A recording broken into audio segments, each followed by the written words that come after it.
बिस्मिल्लाहिर्रहमानिर्रहीम। अस्सलाम वालेकुम। मैं एडवोकेट अब्दुर्रहमान आपको अपने यूट्यूब चैनल में खुशामदीद कहता हूँ। उम्मीद करता हूँ आप तमाम लोग खैरियत से होंगे। आज का जो टॉपिक हम आपके साथ डिस्कस करने जा रहे हैं वो एफपीआर ने जो नए रेट्स प्रॉपर्टीज़ के हवाले से जारी किए हैं उस हवाले से है।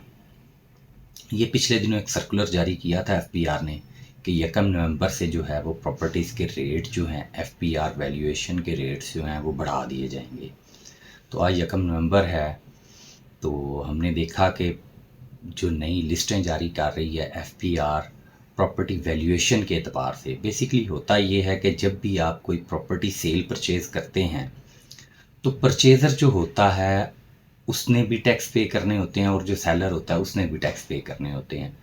अब जब भी कोई रजिस्ट्री होती है तो दो तरह के रेट्स पे जो है वो टैक्स पे करना होता है। एक रेट तो होता है जी डीसी रेट, जिसको हम लोग हरफ आम में कहते हैं डीसी रेट। वो डीसी रेट के हवाले से जो होता है बायर वो टैक्स पे करता है, स्टैम्प ड्यूटी, उसके अलावा टीएमए की फ़ीस होती है, ये दो टैक्स वो पे करता है। और अगर मकान का नक्शा अप्रूव ना हो तो नक्शा फ़ीस भी वो पे करता है डीसी रेट के एतबार से। अब उसके बाद एफपीआर के दो तरह के टैक्सेस होते हैं जो बायर और सेलर दोनों ने पे करने होते हैं। अब बायर जो होता है उसने विद होल्डिंग टैक्स जो है वो पे करना होता है। अब ये विद होल्डिंग टैक्स जो होता है ये बेसिकली टैक्स जो होता है ये डीसी रेट पे कैलकुलेट नहीं होता। इसके लिए एफपीआर ने अपने एफपीआर के रेट्स प्रॉपर्टीज़ के हवाले से दिए होते हैं कि फ़लाँ मुझे का फ़लाँ एरिए का ये रेट है।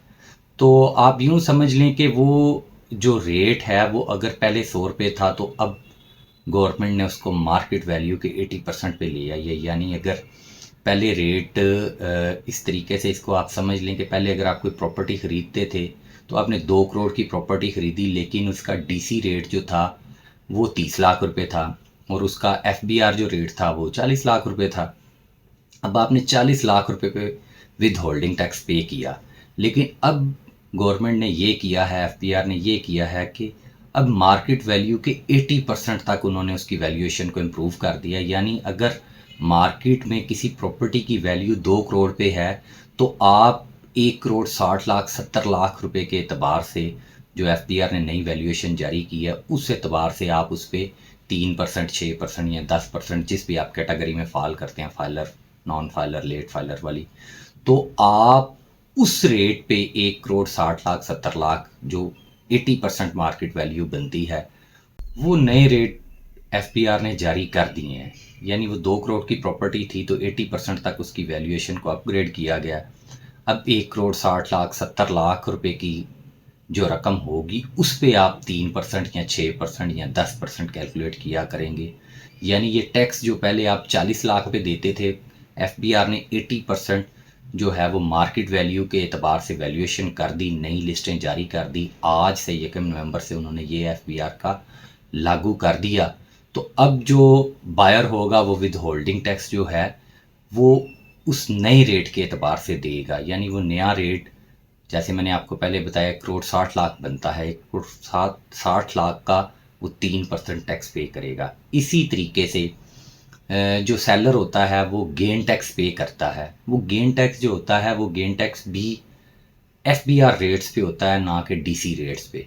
अब एफबीआर का रेट वही सेम बात कि उन्होंने 80% तक उसमें वैल्यू को अपग्रेड कर दिया। यानी मार्केट वैल्यू के तकरीबन 80% तक उन्होंने एफबीआर के नए रेट्स जारी किए हैं। तो अगर जो सेलर है वो जब प्रॉपर्टी बेचेगा तो गेन टैक्स जो है वो नए रेट्स के मुताबिक देगा, पुराने रेट्स के मुताबिक अब टैक्स जो है वो कैलकुलेट नहीं होगा। आज से ये एसआरओ उन्होंने इम्प्लीमेंट कर दिया है। तो अगर कोई बंदा फाइलर होगा तो वो 3% टैक्स पे करेगा और लेट फाइलर 6% और नॉन फाइलर 10%। ये इसी तरीके से इसको पे किया जाएगा। बेसिकली प्रॉपर्टी की जो वैल्यूज़ हैं उनको बढ़ाने का मकसद जो है वो एफपीआर का टैक्स की कलेक्शन जो है उसको ज़्यादा से ज़्यादा करना है। आपके ज़हन में होगा कि पिछले दिनों आईएमएफ के साथ इन्होंने नया एक प्रोग्राम शुरू किया है। तो आईएमएफ की ये शराइत हैं कि आप टैक्स की जो कलेक्शन है उसको बढ़ाएं।